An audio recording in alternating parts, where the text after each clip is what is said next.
Quelle réponse apportez-vous à l'appel du secteur privé pour la préservation de la paix sociale, la stabilité politique, ainsi qu'à la consolidation et le renforcement des acquis de notre démocratie?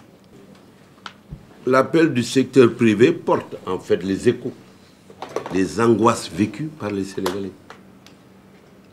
Le secteur privé est la source non seulement d'enrichissement des ménages, des foyers et des citoyens, parce que le secteur privé est celui qui produit le développement dans tous les secteurs de la vie nationale. Alors, cet appel du secteur privé, c'est un appel populaire. Parce qu'il est difficile d'organiser la paix sociale lorsque la pauvreté est là, qui sonne à nos portes tous les jours et que nous vivons. La précarité, c'est-à-dire l'incertitude endémique et permanente que l'on vit chaque instant par rapport au lendemain. Et puis, quand vous alliez les deux, pauvreté et précarité, il y a blocage, il y a un frein au développement. C'est la raison pour laquelle il ne peut pas y avoir de paix sociale si la pauvreté s'accentue et si la précarité reste là, entre nos mains.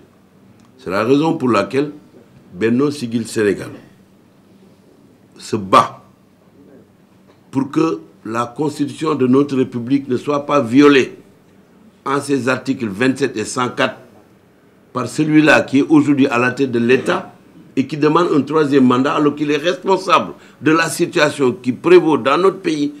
Il demande encore un mandat de 7 ans, illégalement, illégitimement et inconstitutionnellement.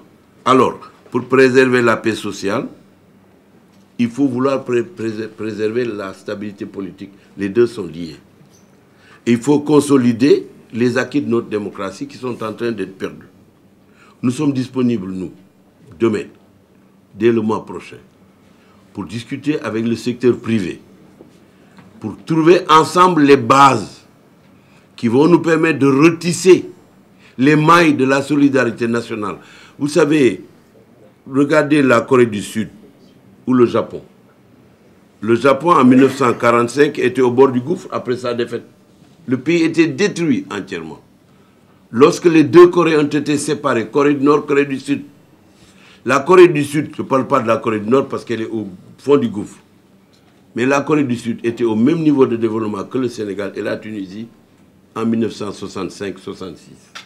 Aujourd'hui, regardez le niveau de développement atteint par la Corée du Sud. C'est parce que la Corée du Sud a mis l'accent sur le soutien au profit du secteur privé.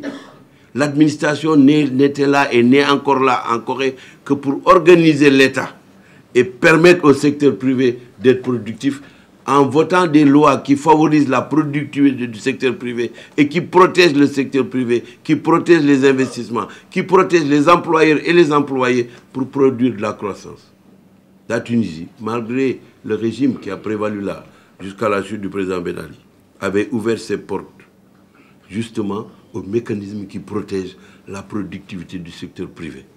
Ainsi, la Tunisie a tiré des milliards de dollars en l'espace de 17, 18, 20 ans. Eh bien, c'est ça que nous voulons faire ici pour mettre fin aux risques qui planent au-dessus de la paix sociale et de la stabilité politique de notre pays.